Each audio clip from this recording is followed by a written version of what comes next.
Hey, I'm here again with the most delicious Amy. Hello, lovely Karen. Hello, my darling. I'm sorry, I always drag you into a video. Oh, I enjoy it. That's great. Yeah, the unknown history with Karen. Yes. We've mentioned this before, but it is really strange. It says Queen Scotia of Scotland, one of the most popular in the legend of Queen Scotia, who founded present-day Scotland with her husband Gay the Loss. According to the legend, Scotia was the daughter of one of the Egypt's pharaohs, including Ramesses II, and on and on. You know, there's 1, 2, 3, 4 there. So this Egyptian princess became Queen of Scotland. I mean, it is cold up there for a start, but an Egyptian princess was Queen of Scotland. I mean, I've mentioned it before, but it is crazy, isn't it? Yes, it is. Right, let's have a look here, right? We're just going down here, right? Who was the Queen of Scotia? There you go, you can read it. She was left Egypt, went into political... Oh, right, so anyway, she went into political exile when her family was thrown from rulership and sailed with her Greek husband, Gay the Lost, to Ireland. So they both weren't Scottish. They were both Egyptian.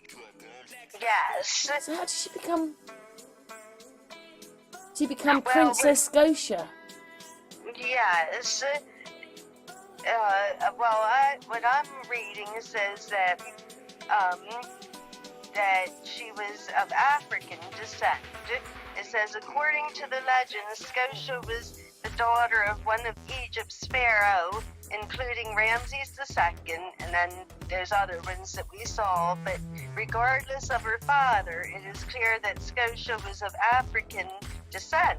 And Gaithalos, the son of the king of Greece, was exiled in Egypt, where he worked in the pharaoh's castle.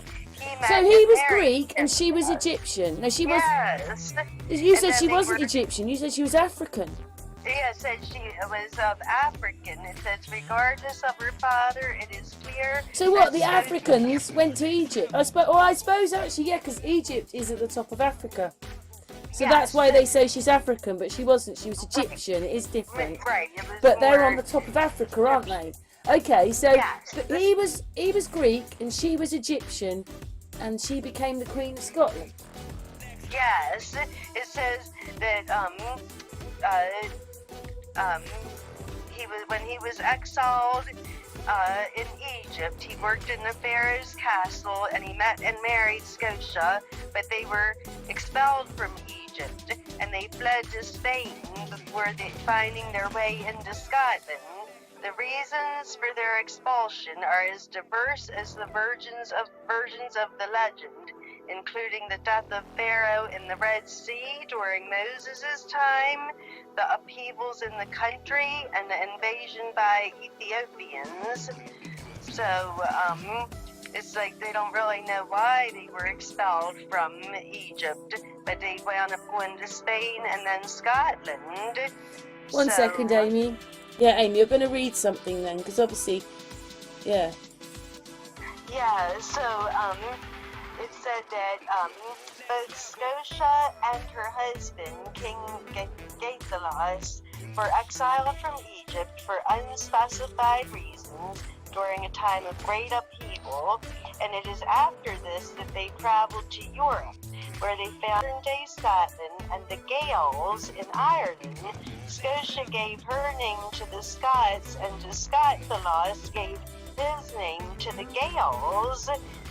And then it says that Scotia's death in battle was supposedly the woman attempting. I'm not sure. Because, what, she died? She died when she was pregnant. Yes, that's what it sounds like. The way they word it, they say her death is supposedly the result of them to jump a bank when horseback, so she was pregnant.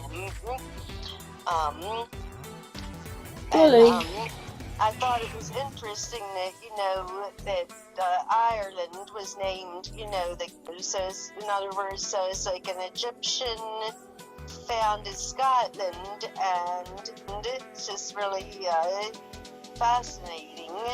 Eh? Yes. Absolutely bizarre. 1 second, Amy. Go. Amy's come back. Amy's going to read something, aren't you, Amy? Yes. Well, it says that it's been regarded as a myth. The myth of Queen Scotia, it says, has traditionally been regarded by historians as entirely fictitious.